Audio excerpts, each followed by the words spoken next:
अस्सलाम वालेकुम नाजरीन, मैं हूं आपका मेज़बान इरम नवाज़ ख़ान।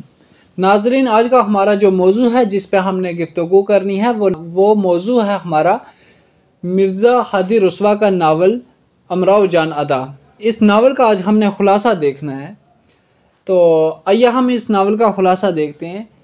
ये जो नावल है इसका आगाज़ एक मुशायरे से होता है, जहाँ पर मुशायरे में मिर्ज़ा हादी रुस्वा अपनी एक गज़ल पढ़ते हैं। उस गज़ल का मतलब यूँ होता है, न पूछो हमसे क्यों कर ज़िंदगी के दिन गुज़रते हैं, न पूछो हमसे क्यों कर ज़िंदगी के दिन गुज़रते हैं, किसी बेदर्द की फ़ुरक़त में न जीते हैं न मरते हैं। इसके बाद जब इस नावल का आगाज़ होता है तो नावल के आगाज़ के हवाले से हम इस नावल का ख़ुलासा देखते हैं कि फैज़ाबाद का शहर है, तो शहर में एक नहायत शरीफ और ईमानदार जुम्मेदार रहते थे। एक दिन का वाक़या है कि उन्होंने एक नहायत शरीर गुंडा दिलावर ख़ान के जराइम से मुतल्लिक़ अदालत में सच्ची गवाही दे दी, जिसके नतीजे में उस गुंडे को 12 साल की सज़ा सुनाई गई। गुंडा दिलावर ख़ान था, उसने रिहा होने के बाद उस ईमानदार जुम्मेदार से बदला लेना चाहा और उनकी 8 साला मासूम और ख़ूबसूरत बेटी जिसका नाम अमीरन था उसको अगवा कर लिया। गुंडा दिलावर ख़ान बदले में अमीरन के कत्ल का इरादा रखता था, लेकिन अपने दोस्त पीर बख्श के मशवरे से अमीरन को लखनऊ से ले जाकर एक नायिका खानम जान को 125 रुपये में बेच दिया। खानम जान ने अमीरन जैसी बोली वाली लड़की को रक़्स और मौसीकी की तालीम देकर और आदाब महफिल सिखाकर दिलरुबाई और फ़न इश्वागरी में ताक कर दिया। इस तरह अमीरन अमराव जान अदा बन गई। खानम जान के कोठे पर बुआ हुसैनी, बिस्मिल्लाह जान, खुर्शीद जान और बेगम जान भी रहती थी। उदेड़ उम्र की बुआ हुसैनी और खानम जान नायिका हैं। बिस्मिल्लाह जान खानम जान की अकलौती बेटी है, जिसे अपनी माँ की दौलत पर बहुत गुरूर है वो, और अपनी माँ की तरह उसे भी अपना पेशा अजीज़ है। खुलासा ये कि बिस्मिल्लाह जान पैदाइशी तवाइफ है। बिस्मिल्लाह जान अपने चाहने वाले मौलवी साहब को महज इस जुर्म में पेड़ पर चढ़ा देती है कि उन्होंने उनकी बंदरिया को अपनी लाठी से मारा। खानम जान के कोठे तक एक नहायत शोख चंचल और अच्छी आवाज़ वाले नौजवान गौहर मिर्ज़ा की रसाई बुआ हुसैनी के ज़रिए हो गई थी। गौहर मिर्ज़ा अमराव जान का तकरीबन हम उम्र था। दोनों एक ही मकतब में पढ़ते थे, दोनों साथ साथ बड़े हुए हैं। अमराव अक्सर मिर्ज़ा की शरारतों का निशाना बनती थी। कभी कभी तंग आकर मौलवी साहब से शिकायत करती थी, लेकिन अमराव को गौहर मिर्ज़ा से प्यार होने लगा था, क्योंकि गौहर मिर्ज़ा की किसी शरारत पर मौलवी साहब जब उसे सज़ा देते थे तो अमराव जान को उस पर तरस आ जाता था। इस तरह जो गौहर मिर्ज़ा था वो अमराव जान अदा का गुले चैन अव्वल बन गया। इस कोठे पर आने वाले जितने थे सब बिगड़े हुए और जवाल आमादा माशरे के नवाब और रईस ज़ादे थे। गौहर मिर्ज़ा के बाद अमराव जान नवाब सुल्तान मिर्ज़ा को चाहने लगी थी, मगर वो रामदाई के होकर रह गए थे, वो भी अमराव जान के ना हुए।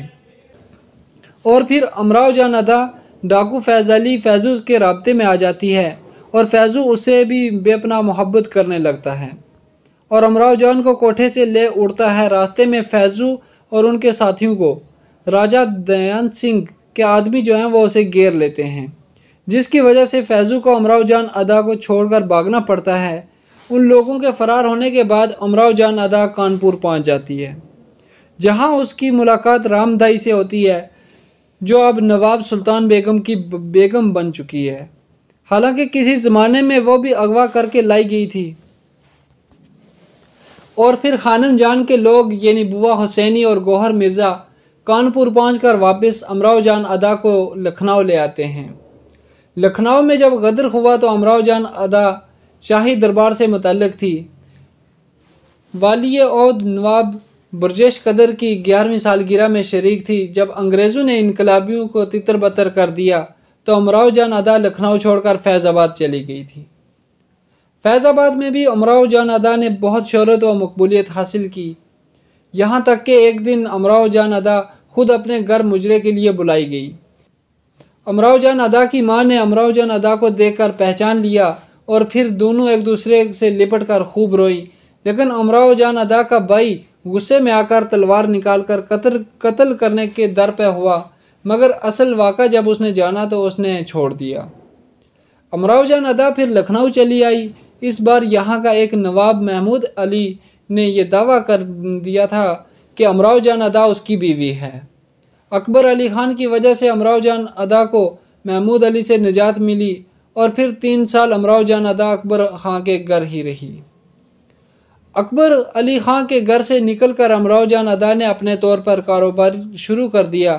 एक दिन दरगाह में अमराव जान अदा की मुलाकात रामदाई से हुई और ये राज खुला कि रामदाई उसी नवाब सुल्तान की बीवी है जिससे अमराव जान अदा किसी ज़माने में बेहद मोहब्बत करती थी।